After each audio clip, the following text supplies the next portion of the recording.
শুক্রবারের মধ্যে BNP chairperson Begum Khaleda জিয়ার সব রিপোর্ট হাতে পাওয়া যাবে।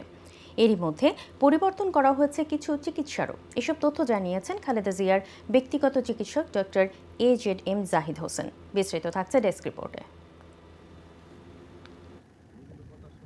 লন্ডনের বিশেষায়িত হাসপাতাল দ্য ক্লিনিকে চিকিৎসা চলছে বিএনপি চেয়ারপারসন ও সাবেক প্রধানমন্ত্রী খালেদা জিয়ার। লিভার বিশেষজ্ঞ অধ্যাপক জন প্যাট্রিক কেনেডির তত্ত্বাবধানে চিকিৎসা চলছে তার। ব্যক্তিগত চিকিৎসক অধ্যাপক ডক্টর AZM জাহিদ হোসেন জানিয়েছেন, লন্ডনে খালেদা জিয়ার কিছু চিকিৎসার পরিবর্তন আনা হয়েছে।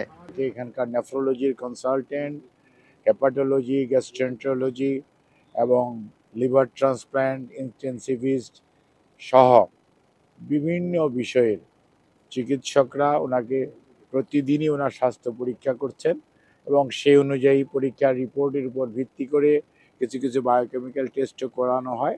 তার উপর ভিত্তি করে পরবর্তীতে ওনারা কিছু চিকিৎসার মধ্যেও বাংলাদেশের চিকিৎসা যা চলতেছিল তার সাথে সাথে পরিবর্তনও কিছু এনেছেন। খালেদা জিয়ার সব রিপোর্ট হাতে পেতে আগামী শুক্রবার পর্যন্ত সময় লেগে যেতে পারে বলে জানান তিনি। ওনার শারীরিক যে সমস্ত অসুবিধার জন্য, বিশেষ করে chronic liver disease, chronic kidney disease বা এবং হার্টের অ্যাসেসমেন্টগুলো এখনও কমপ্লিট হয় নাই। এটা শেষ হতে হতে প্রায় আগামী শুক্রবারের মতো সময় লেগে যেতে পারে। কাজে সব কিছু মিলিয়ে তারপরে ওনারা শুক্রবারের মধ্যে চেষ্টা করবেন যাতে একটা ওনার পরবর্তী চিকিৎসা সম্পর্কে একটা প্ল্যান করা যায়। খালেদা জিয়ার শারীরিক ও মানসিক অবস্থার উন্নতি হচ্ছে বলেও জানান জাহিদ হোসেন। ওনার যে নিকট আত্মীয়রা বলতে যা বোঝায়, এই মুহূর্তে ওনারা যাদেরকে পাওয়ার কারণে মানসিকভাবে উনি স্বাভাবিকভাবেই এই মানুষের নিকটজন যখন অসুস্থ অবস্থায় কাছে যায়, সুস্থ কিছুটা মানসিকভাবে প্রফুল্ল থাকেন, সেটা উনি আছেন। এই চিকিৎসক জানান, সবার দোয়া চেয়েছেন Begum Khaleda Zia.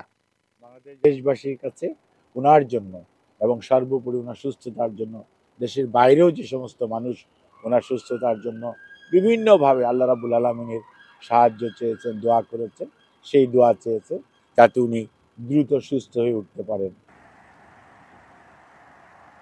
Lipton Kumar, ion news desk.